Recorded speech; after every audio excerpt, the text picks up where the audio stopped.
Psalm 119, Day 21, Dominion Over Me. We'll be reading today from verses 129 through 136. Your testimonies are wonderful, therefore my soul keeps them. The unfolding of your words gives light, it imparts understanding to the simple.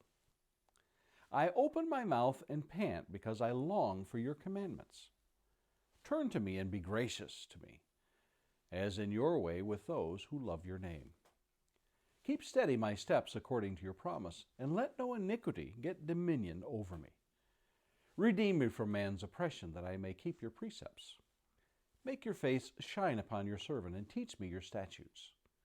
My eyes shed streams of tears because people do not keep your law.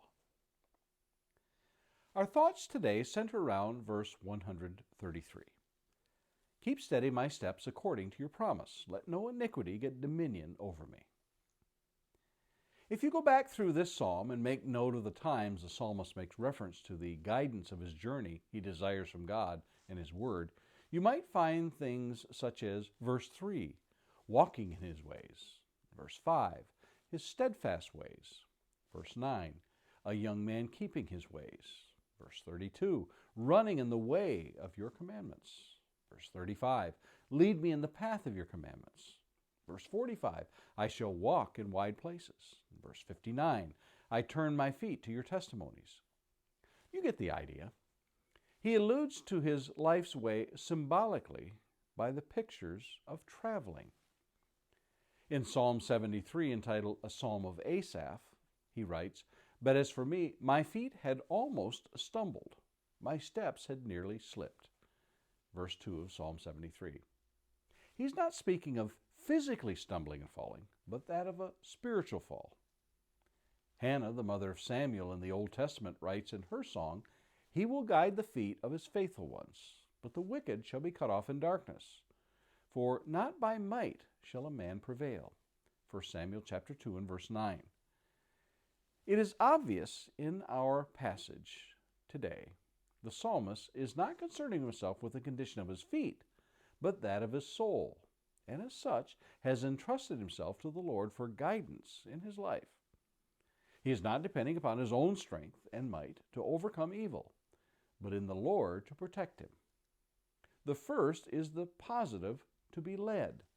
The last part of the verse is that which will keep wickedness, evil, vanity, iniquity, and such from ruling his life.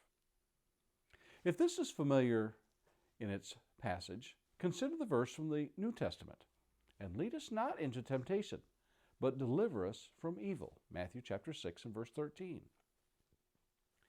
In Paul's letter to the Romans, he writes in chapter 6, Let not sin therefore reign in your mortal body, to make you obey its passions.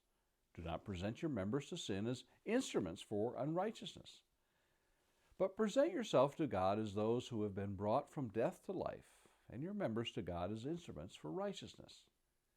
For sin will not have dominion over you, since you are not under law, but under grace. Romans 6:12 through 14.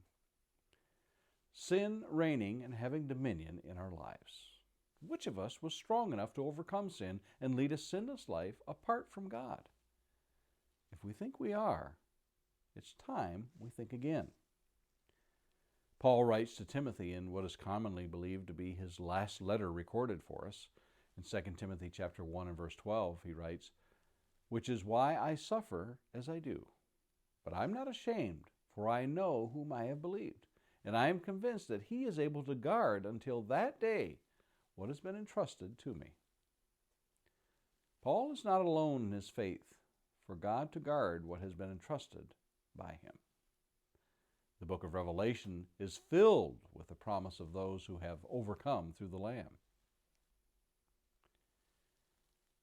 Have your steps been directed by God? Lord willing, we'll see you again tomorrow.